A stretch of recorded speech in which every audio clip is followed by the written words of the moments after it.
Quand je me suis rendu compte de la manière dont il avait abusé de moi, j'ai été très très en colère. J'ai vraiment été dans une révolte intérieure, extérieure. Et en fait, j'ai remarqué que cette colère, au-delà d'être tournée contre lui, c'est moi qu'elle venait grignoter petit à petit. L'énergie principale à laquelle je connecte, c'est l'énergie des dragons. Alors, ce qui me fait sortir de ça, c'est une phrase que quelqu'un me dit « Là, il va vraiment falloir que tu prennes soin de toi ». Je lui dois beaucoup.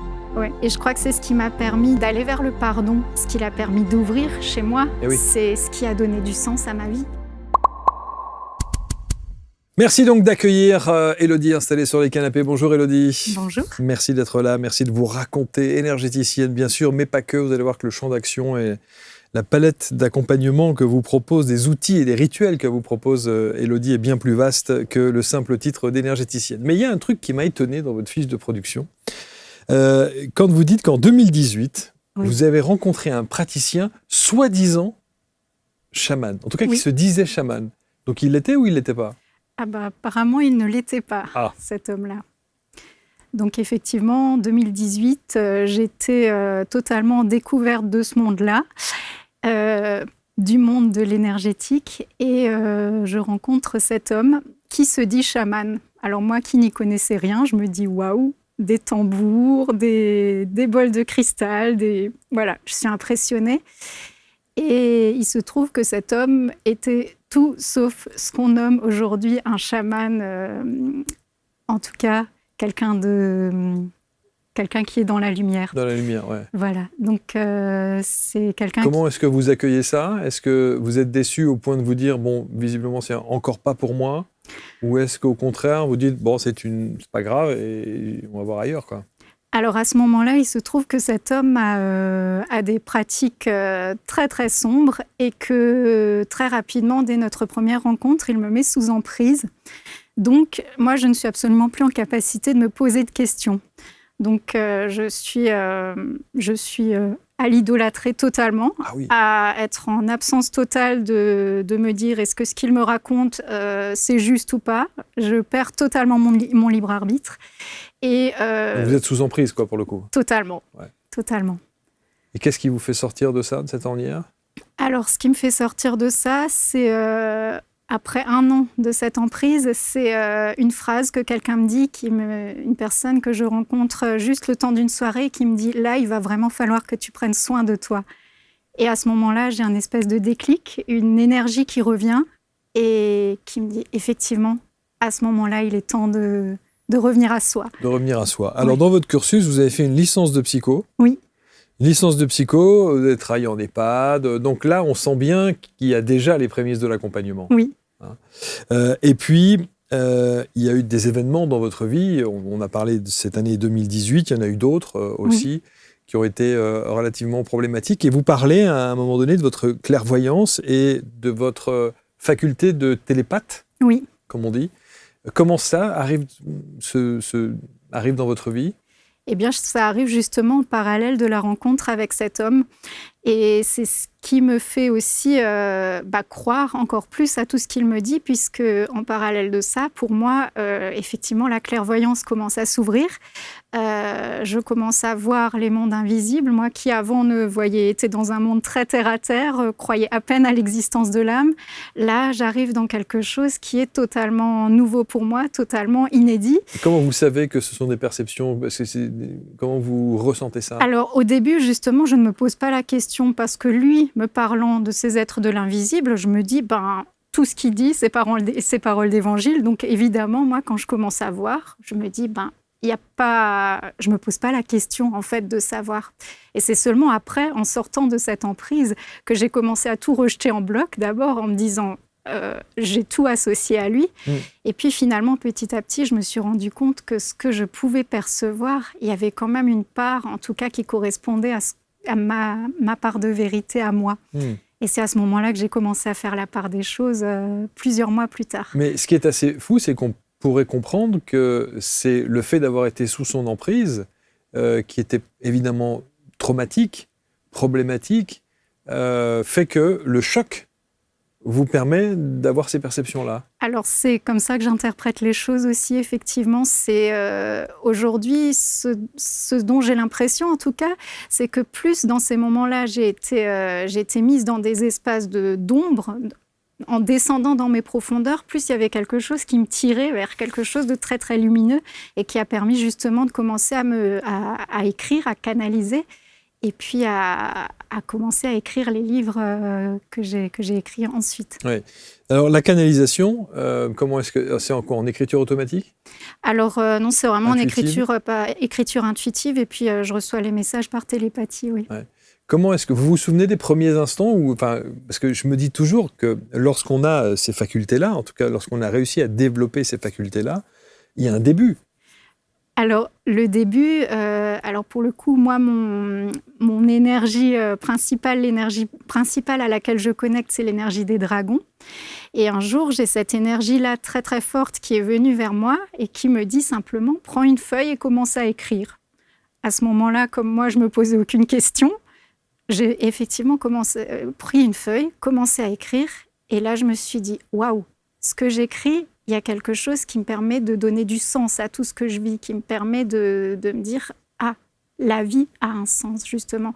Et plus j'écrivais, plus je comprenais que j'avais beau être dans ces noirceurs prises par l'emprise, en même temps, j'étais dans un espace où je pouvais être pleinement moi à travers l'écriture et connectée à quelque chose qui était véritablement plus grand et qui me dépassait totalement. Alors, non seulement vous avez effectivement cette clairvoyance, cette télépathie, mais en plus de ça, vous avez cette connexion au peuple des dragons. Alors, pour quelqu'un qui n'était pas très au fait de cette dimension, de ces dimensions-là, c'est lunaire. C'est-à-dire qu'on est, on est d'accord. On est d'accord, vous voyez ce que je veux dire ? On est aux antipodes de tout, là, pour le coup, parce que vous pouvez effectivement avoir des perceptions, vous pouvez ressentir, avoir de la clairaudience, etc., etc. Mais si on rajoute en plus de ça les dragons, on a déjà fait des émissions sur les dragons, et je sais que ça va réagir encore là-dessus en disant qu'est-ce qu'elle prend, voilà, d'où elle vient. Vous allez avoir ce genre de commentaires, donc rassurez-vous, tout est normal.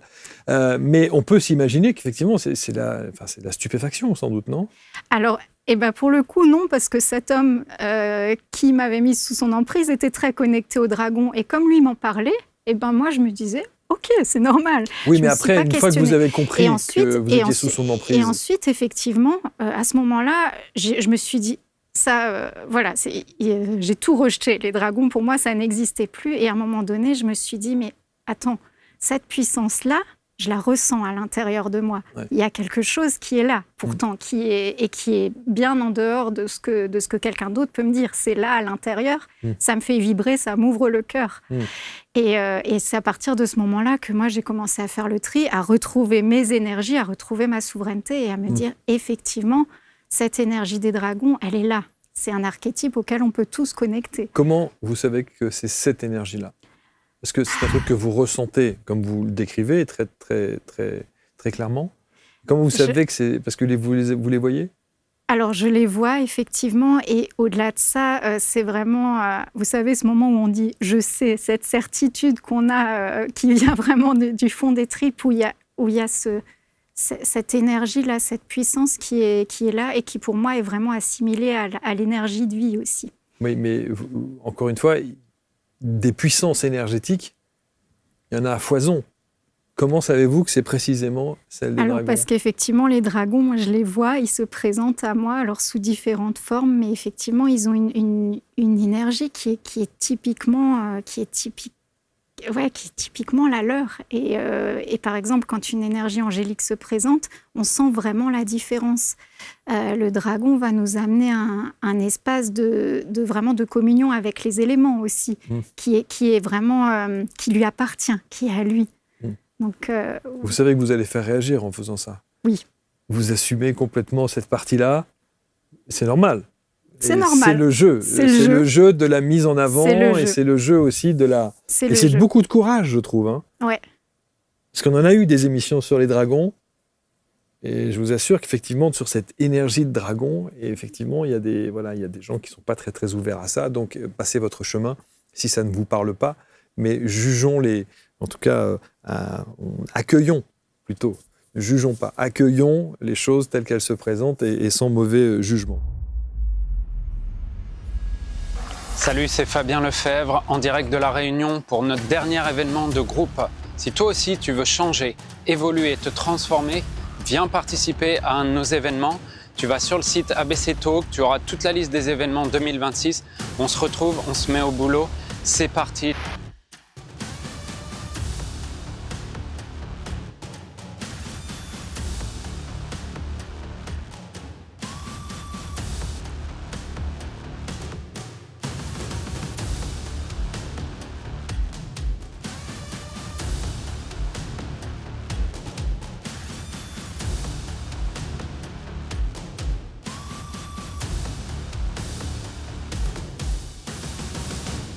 Comme d'hab, ça fait la 3e fois que je fais ces événements et c'est chaque fois magique.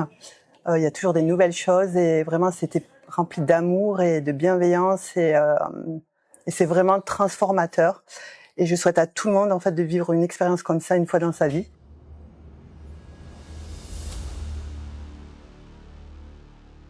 Donc vous avez tout cela, vous avez, on a bien compris, été pendant quelque temps, pendant 1 an sous emprise. Du coup, vous rejetez tout et puis en fait, ces énergies vous rattrapent. C'est ça. Et cette clairvoyance se multiplie, se développe, avec effectivement l'aspect télépathie qui se met en place. Ça n'en fait pas une énergéticienne. Eh bien, au-delà de ça, j'ai commencé à canaliser des soins.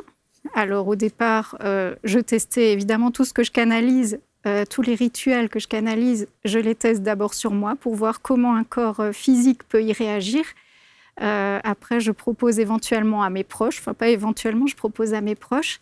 Et puis ensuite, effectivement, je me dis, ça marche. Alors, je comprends donnez-nous pas un comment, exemple. mais ça marche. Donnez-nous un exemple de quelque chose que vous avez testé sur vous et qui a fonctionné. Alors, typiquement, ça a été au niveau des traumas, où j'ai commencé à avoir des rituels. Parce que, en fait, tout ce que j'ai commencé à recevoir, c'était pour m'aider moi au départ, pour sortir justement de ce dans quoi j'étais mise. Et du coup, c'était, par exemple, oui, effectivement, sortir des traumas. Donc là, j'ai commencé à tester sur moi, à me dire, oui, effectivement, il se passe quelque chose. Et puis ensuite, effectivement, j'ai proposé à d'autres personnes de ma connaissance, ils me disent, il se passe quelque chose.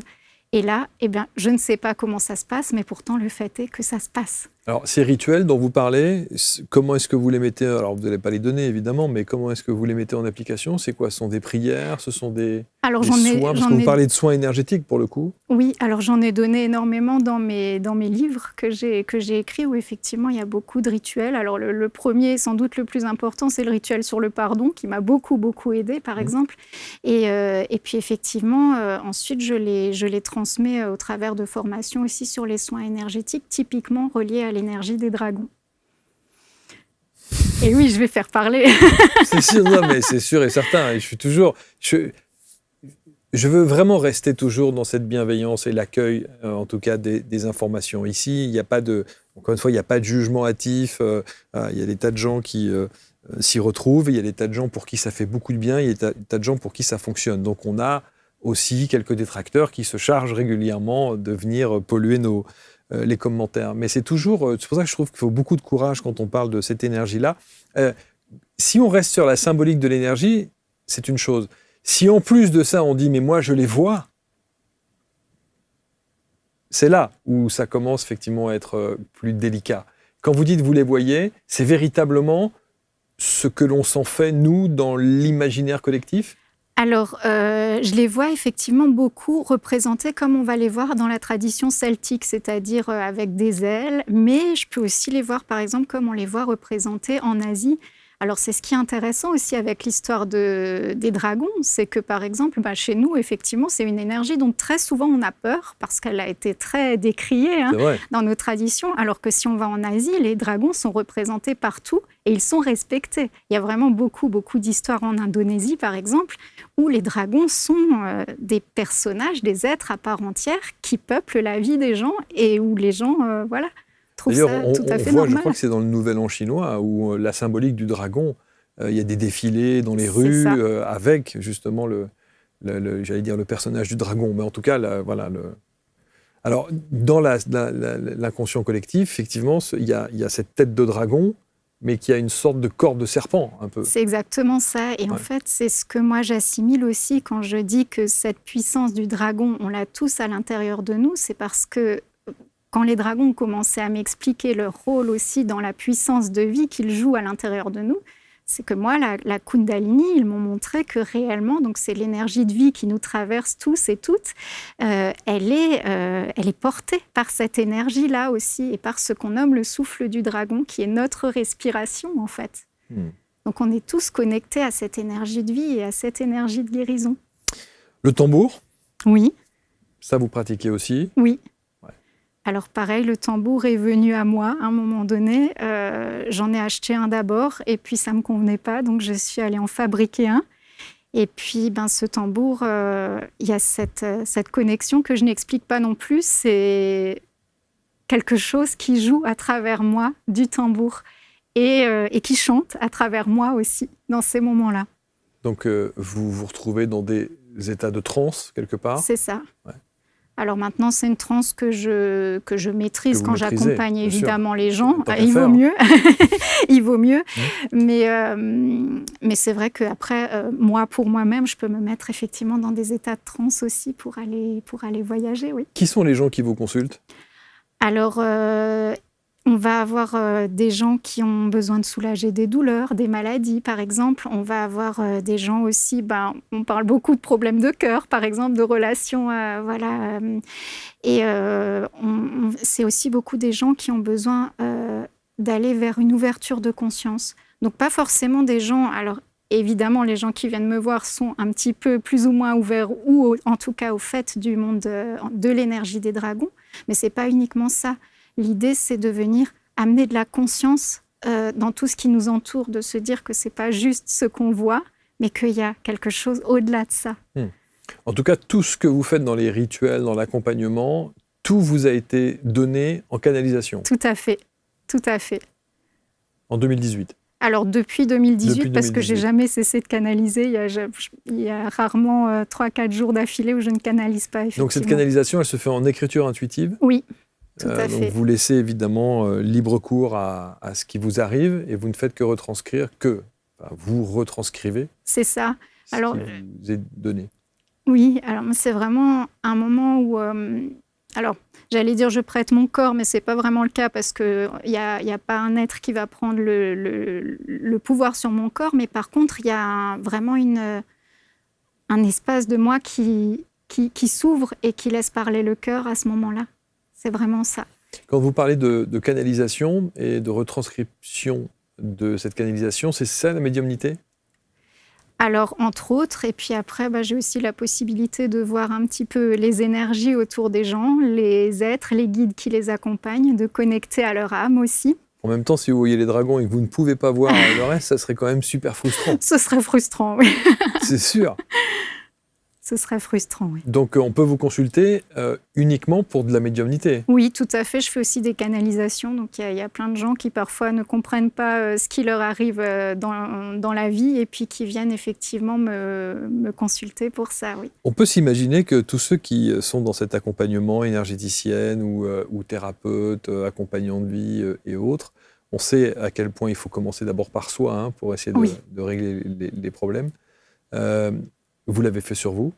Oui, alors je suis en train effectivement, et puis je pense que c'est un travail qui dure toute une vie. De toute façon, on n'a jamais terminé. Mais effectivement, oui, je me fais accompagner aussi parce que c'est indéniable. Et puis je trouve que ça permet aussi une prise de recul de ce qu'on fait, en fait, d'avoir un regard extérieur, de poser un cadre thérapeutique, évidemment, thérapeutique ou d'accompagnement plutôt, parce qu'on n'est pas dans de la thérapie à proprement parler, mais dans de l'accompagnement, de poser un cadre et justement de tout faire pour ne pas tomber dans des extrêmes comme ce que j'ai pu connaître. Quelle serait pour vous la définition d'une bonne énergéticienne?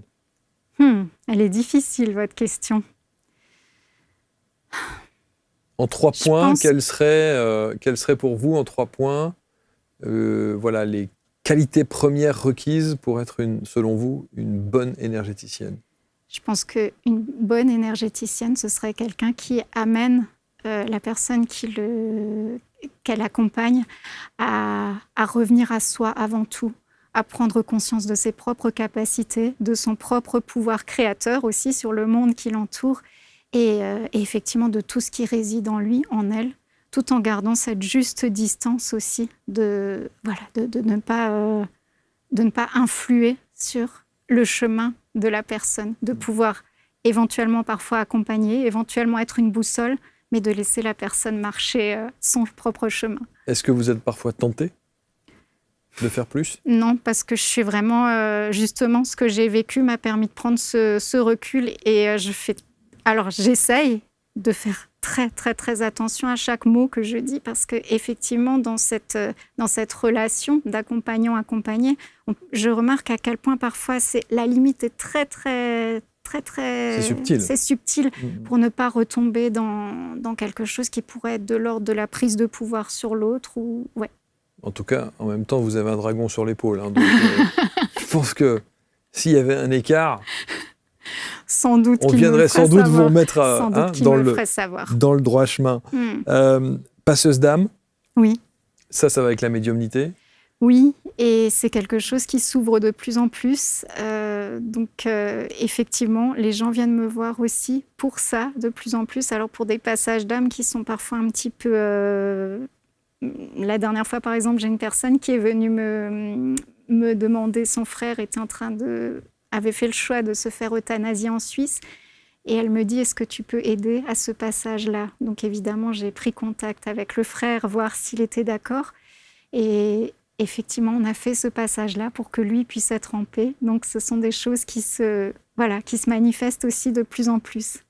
En tout cas, vous faites les choses avec, bien sûr, le sourire, l'accompagnement. On sent que vous êtes dans votre élément. Ouais. Enfin. Enfin, oui. Ouais. C'est ce qui fait vraiment sens, en fait. Et je le comprends jour après jour. Le plus important quand on fait ce genre d'échange, c'est de raconter et d'avoir un ou deux témoignages. Ouais. Quels sont 2 exemples que vous pourriez nous donner d'accompagnement que vous ayez pu faire qui vous ont profondément marqué ?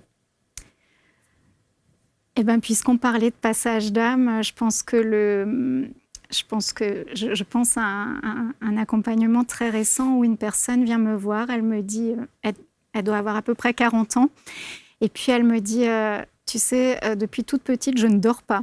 J'ai des problèmes de sommeil, j'ai mal partout. Et puis là, elle vient me voir, et puis je lui dis, mais en fait, tu as des dizaines d'âmes autour de toi, des dizaines d'âmes qui attendent de pouvoir passer. Et là, elle me dit, mais qu'est-ce que je fais ? J'ai dit, quelle est ta mission de vie ? Alors, j'aime pas trop ce terme, mais quel est le sens ? Qu'est-ce que tu viens faire ici ? Et je lui ai dit, est-ce que ça te parle de faire passer les âmes ? Elle me dit, mais oui, ça ouvre quelque chose en moi. Et donc là, je l'ai accompagnée pour qu'ensemble, on trouve sa manière de faire à elle, qui était une manière tout à fait... elle ne voyait pas, elle n'entendait pas les âmes, mais on a commencé tout doucement à cheminer ensemble pour qu'elle puisse ressentir ces âmes et qu'elle puisse les faire partir au bon moment. Et puis, quelques jours après, elle me dit, tu sais, je dors enfin. Maintenant, je dors enfin. Elle me dit, ça a changé ma vie. Et là, je me suis dit, mais c'est tellement juste, en fait. C'était une libération. C'est tellement juste. Et elle me dit, maintenant, je trouve du sens à ce que je fais. Donc, elle est officiellement passeuse d'âme, pour le coup. Mais alors, c'est étonnant, parce que passeuse d'âme, effectivement, elle n'a pas ce potentiel, enfin, elle n'a pas développé ce potentiel de médiumnité, de ressenti, de perception, de clairaudience, de clairvoyance. Elle n'a pas ça. Alors, mais par contre, elle le fait avec le clair ressenti. Elle arrive à faire le contour des âmes. C'est assez incroyable. Elle faisait le contour des âmes, voir la taille, ressentir si c'était un enfant, un adulte, une personne plus âgée. Et dans ses perceptions, on est allé voir justement quelles étaient ses perceptions. Qu'est-ce qui fait qu'elle est unique, cette personne-là ? Et donc, elle est allée rechercher quelle était sa manière de faire à elle. Et c'est comme ça qu'on a pu cheminer et que maintenant, elle a pu se libérer aussi de ses poids et puis de ses âmes qui étaient toutes accrochées à elle, finalement. Alors, une petite question un peu provocante, mais oui. Quand vous dites, par exemple, qu'en 2018, vous êtes face à ce praticien et que vous avez été véritablement sous emprise pendant 1 an, vous lui devez beaucoup. Eh oui. Oui, je lui dois beaucoup. Mine de rien. Je lui dois beaucoup, oui. Et je crois que c'est ce qui m'a permis d'aller vers le pardon aussi, parce qu'il a eu des actes très, très difficiles à mon égard. Et c'est ce qui m'a permis d'aller vers le pardon, parce que finalement, en fait, ce qui l'a permis d'ouvrir chez moi, c'est ce qui a donné du sens à ma vie, en fait. Et c'est pour ça que je crois que toutes les rencontres ont une raison d'être dans notre vie et que sans doute, si on crée de telles rencontres, c'est pour une bonne raison. Découvrez le pouvoir extraordinaire des vibrations sonores avec Alex Michel, pionnier des fréquences thérapeutiques depuis plus de 20 ans. Imaginez pouvoir transformer votre état de conscience, améliorer votre concentration et votre sommeil grâce à des compositions uniques créées avec une technologie de pointe. Dans cette masterclass « Le pouvoir des sons et des vibrations », Alex Michel dévoile les secrets des fréquences sacrées et leur impact profond sur votre bien-être physique et émotionnel. Pour assister à la masterclass, cliquez sur le lien en haut à droite de l'écran ou en description de cette vidéo. Il y a plein de sagesse dans votre façon de dire les choses ou d'exprimer vos ressentis, vos perceptions, des choses comme ça. Et beaucoup de... Alors, je ne sais pas si vous êtes une fausse calme ou si vous êtes une vraie calme, mais vous êtes plutôt assez sereine. J'ai appris à être en paix. Vous savez, à la fin de cette expérience, quand je me suis rendu compte de ce qui se passait, quand je me suis rendu compte de la manière dont il avait abusé de moi, j'ai été très, très en colère. J'ai vraiment été dans une rébellion. Voilà, une révolte intérieure, extérieure. Et en fait, j'ai remarqué que cette colère, au-delà d'être tournée contre lui, c'est moi qu'elle venait grignoter petit à petit. Et quand j'ai commencé à remarquer ça, je me suis dit, qu'est-ce qui, moi, m'aiderait à ce moment-là ? Et ce qui m'aide à ce moment-là, c'est d'être en paix. J'ai appris à être en paix, d'abord avec moi, avec lui, à me pardonner, à lui pardonner petit à petit, et à me dire, OK, maintenant, j'ai vécu ça, qu'est-ce que je tire de cette expérience-là ? Qu'est-ce que j'en apprends ? Parce que finalement, sinon, ça n'a aucun sens. L'angle et la thématique du pardon, c'est un vaste sujet. C'est même un vaste débat, même parfois, et c'est un vaste ressenti. Comment êtes-vous certaine que vous avez bien pardonné ? Je pense que je n'ai pas encore terminé.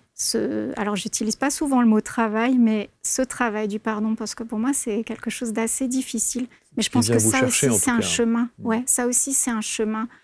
Et en fait, ce que je me suis rendu compte, c'est que cet homme a été un bourreau avec moi, mais parfois, quand j'ai eu des envies vraiment même, j'ose le dire, de meurtre par rapport à lui, par rapport à tout ce qu'il avait pu faire sur moi, je me suis dit, mais là, regarde, comment toi-même tu peux passer du côté du bourreau ?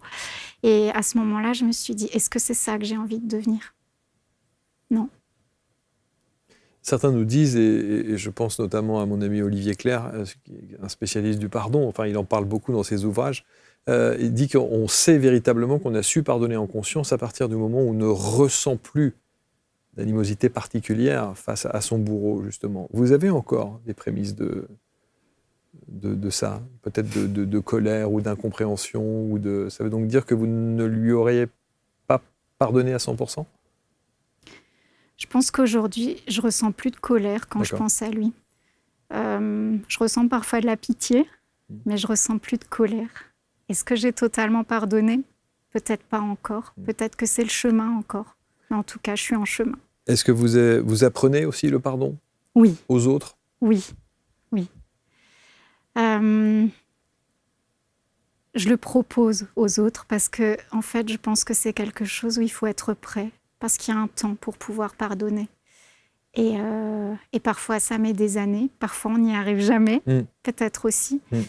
Et c'est pas une quête absolue non plus. Je sais simplement que moi, ça m'a vraiment soulagée. À partir du moment où je me suis dit, plutôt que de lui envoyer de la haine, je tente en tout cas de lui envoyer de l'amour, j'ai vraiment été soulagée. Puisque il paraît qu'on est tous un. Si je lui envoie de l'amour à lui, c'est un peu vers moi aussi que ça revient. Le pardon, ça aussi, est-ce que vous pensez, cette question est parfois un peu difficile, mais est-ce que vous pensez qu'on peut tout pardonner ? Je pense qu'on peut essayer, tout du moins. Je pense qu'on peut essayer. Je pense qu'on peut essayer de comprendre aussi, de comprendre l'autre. Même le pire. Même le pire.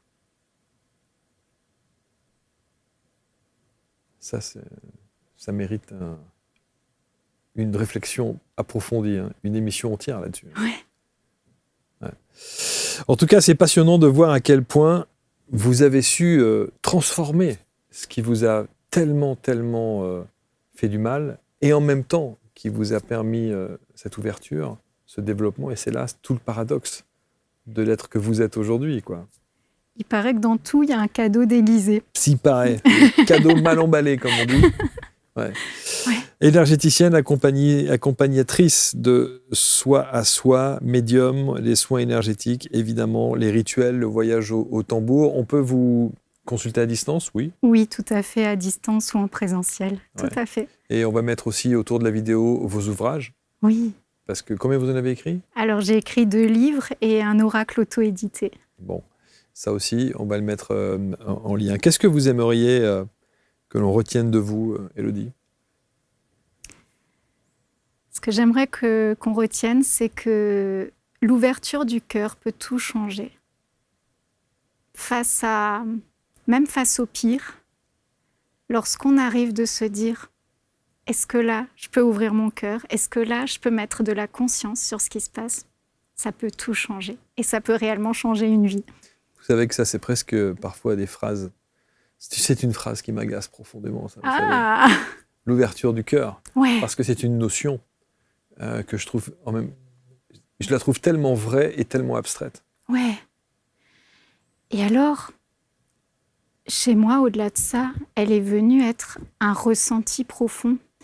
Un ressenti qui me permet de dire que je suis à un moment donné sur le bon chemin pour moi, en tout cas.